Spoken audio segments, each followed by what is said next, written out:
Okay, well, since I've gotten so much actual help from the internet on doing various car projects, I only found one. Today I'm going to be doing, or not today, probably the next few days, removing the starter out of a 2000 Ford Escort. And you say it's got the ZTec motor on it right here, but I think the procedure is pretty much the same for the split port as well. And anyway, I'm going to go through this. I think one of the first things is that you're going to have to get the car up, because all the things that I've read and seen is that it's going to have to be jacked up and you have to get it from the bottom. So right at the introduction you already saw that I already removed the battery and the air box, which is right here. And on the air box, on some of the other videos you'll see it's got some plug ports here. They feel like they're in there with bolts, but they're not. They just pull right out. Here's the air box itself, and you can see right here is that this is the right there. These are the ports, or the fittings that go down into those holes.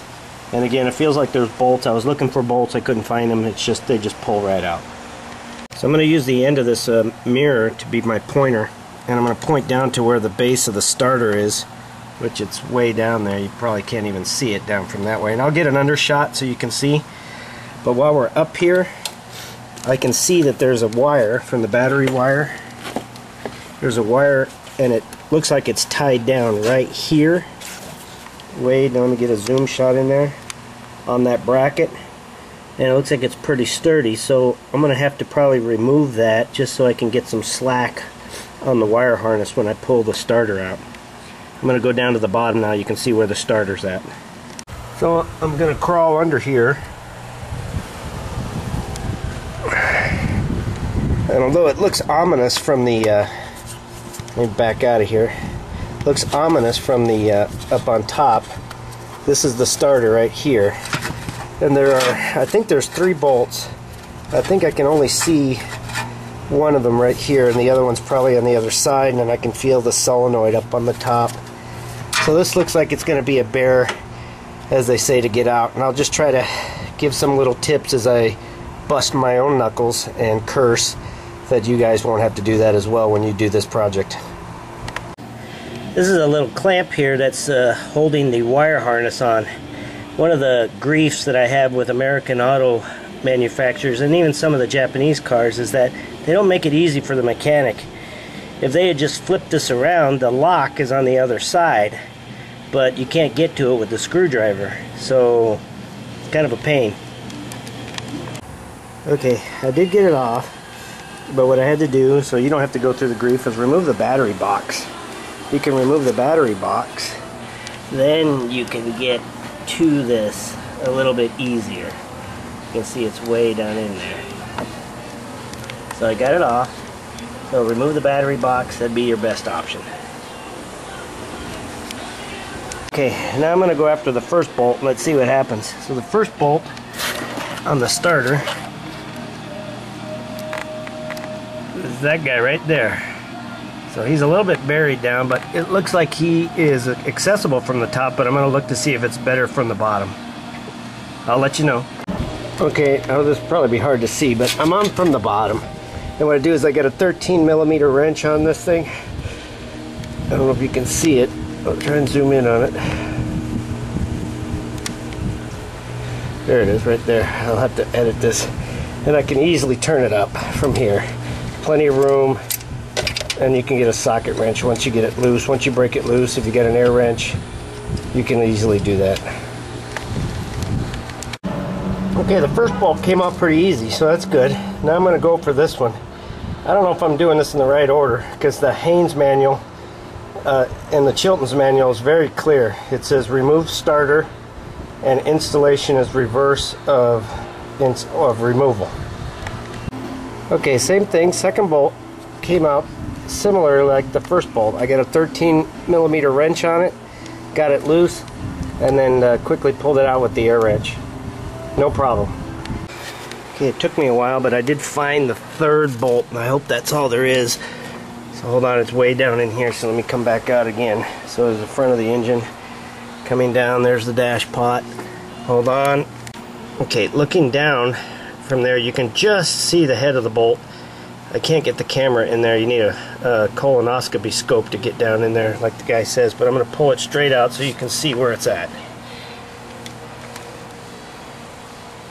So again, if you're going down this way, you see the dash pot, just look straight down. You'll have to move the wire, and I've got the flashlight on it, and you can see the bolt down in there. Hard to see. Maybe I'm jinxing myself, but it seems like this is easier than I thought it was going to be. So I got the extensions on the bolt. I'm going to show you what kind of extensions I got here. Of course, that just pulled out. So what I got is I got a universal joint hooked to the 13 millimeter, and then it just goes right on there, and I was able to loosen it up pretty quick. Now with the air wrench, take it off. Okay, I got it out, and I had to just jiggle it like a Tetris to get it out of there, and I'm going to show you where the wires are.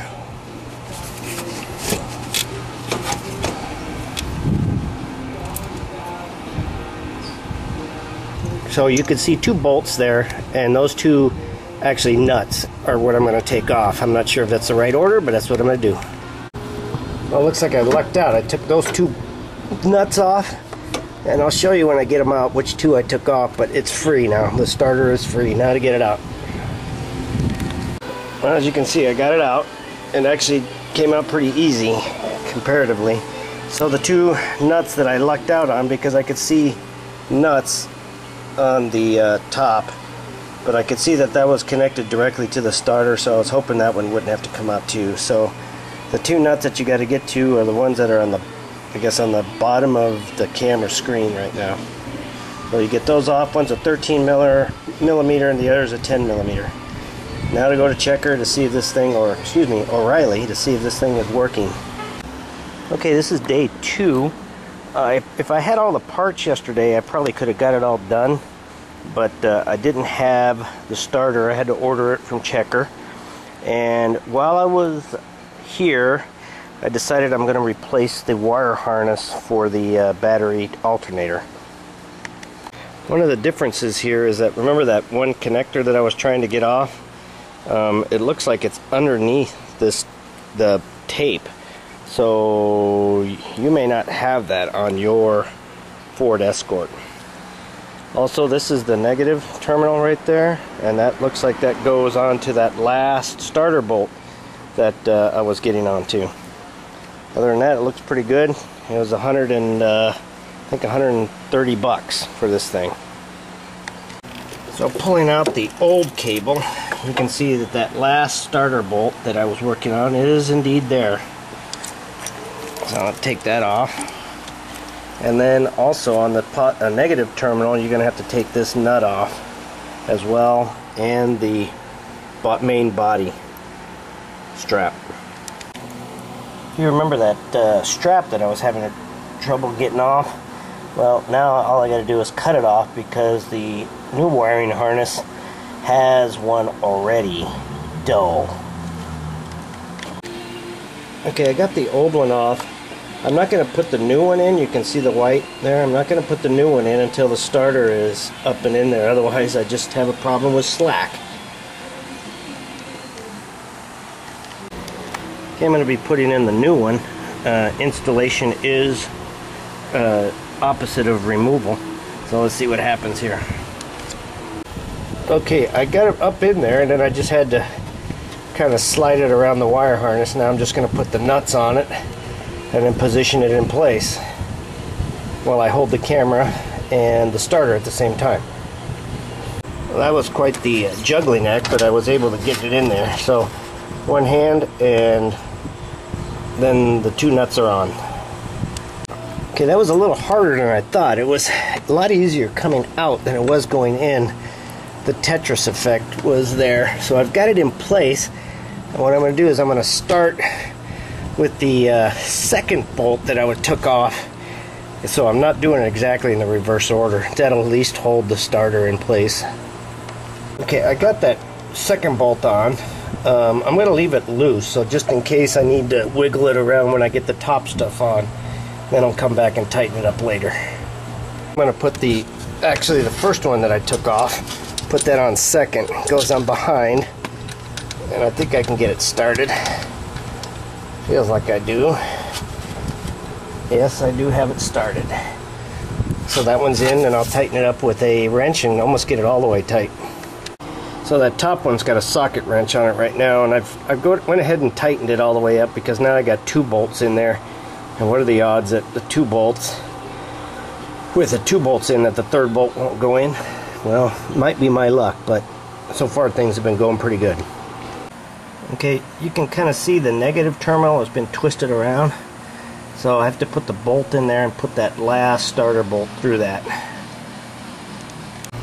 Okay, so if you're putting on, I got the starter in, that last bolt got in, but if you're putting this wire harness on, you want to make sure that the one that goes on the alternator, goes on first before you tie down the one that goes on that screw right there. Otherwise you don't have enough slack. Lesson learned. Okay, looks like the wires are in and the starter's in. All the bolts are tight, top and everything. Now to put the battery box in and all the rest of that stuff. First off, this camera sucks in low light, but lesson learned, don't put the battery box in first. Remember, installation is reverse. So first thing that's got to go in is the air